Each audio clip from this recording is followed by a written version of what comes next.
দীর্ঘদিন ধরেই পশ্চিম বর্ধমান জেলার দুর্গাপুরের পানাগড় শিল্প তালুকে মদ কারখানার দুর্গন্ধে অতিষ্ঠ এলাকার মানুষ প্রশাসনকে বারবার জানিয়েছেন, মিলেছে আশ্বাস, কিন্তু কাজের কাজ কিছু হয়নি। বুধবার স্থানীয় বাসিন্দারা কাঁকসা বিডিও অফিসে গিয়ে লিখিত অভিযোগ জানিয়ে আসেন। এরপর বৃহস্পতিবার সকালে দূষণ নিয়ন্ত্রণ পর্ষদের আধিকারিকেরা কারখানা পরিদর্শনে আসেন। খবর পেয়ে স্থানীয়রা জড়ো হন কারখানার গেটে। দূষণ নিয়ন্ত্রণ পর্ষদের আধিকারিকেরা পরিদর্শন সেরে বেরিয়ে যেতে চাইলে তাদের গাড়ি আটকে দেওয়া হয়।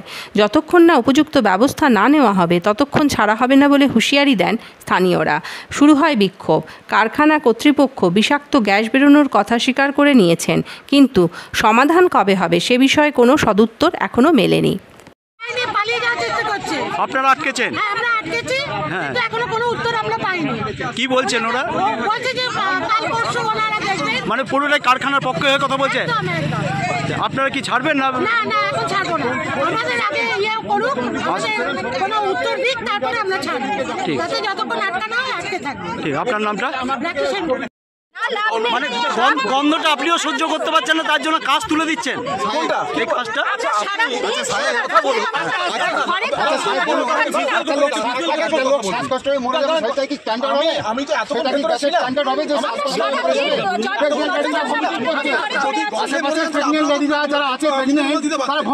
সকালবেলা উঠে গন্ধটা যখন যাচ্ছে ভমিটিং করছে।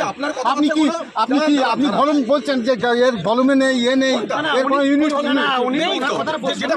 আমি সেটাই তো বলছি। সেটা ইন্টেন্সিটিটা কত, সেই ভলুমের ইন্টেন্সিটিটা কতটা মাত্রা হলে তবেই রোগ মরে গেলে তবে এর কোনো স্ট্যান্ডার্ড নেই বা মাপ তো নেই, গন্ধের তো মাপ হয় না। সেটা ঠিক করুন আপনারা। ওটা সিরিয়াস হেলথ হ্যাজার্ড, ওটা ছেলে খেলা নয়, এটা সিরিয়াস হেলথ হ্যাজার্ড, বুঝলেন তো? বয়স্ক মানুষ আছে, আমি একজন ভেটারান।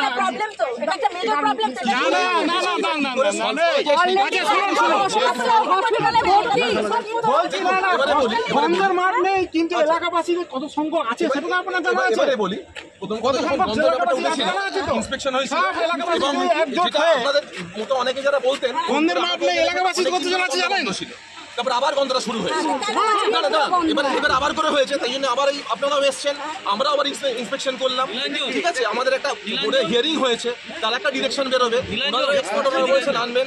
আমরা বলছি যত তাড়াতাড়ি সম্ভব আপনারা 2-3 দিনের মধ্যে পারলে আনুন, তাহলে উনি ব্যাপারটা প্রসেসটা বুঝিয়ে কোথা থেকে গন্ধ বেরোতে পারে এবং সেটা দূরে গিয়ে কেন আরো বেশি তীব্রতর হচ্ছে উনি সেটা ভালো বলতে পারবেন। এইটার জন্য এইটুকু ধৈর্য রাখতে হবে। কারখানাটা কি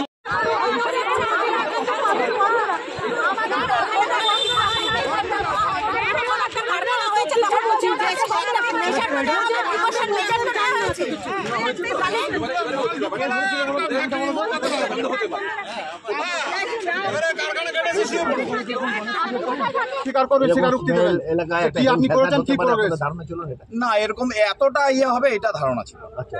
ঠিক আছে, হচ্ছে যে আমাদের কিন্তু এখানে যা কিছু মেশিনারিজ লাগানো আছে সব অত্যাধুনিক মেশিনারিজ আছে।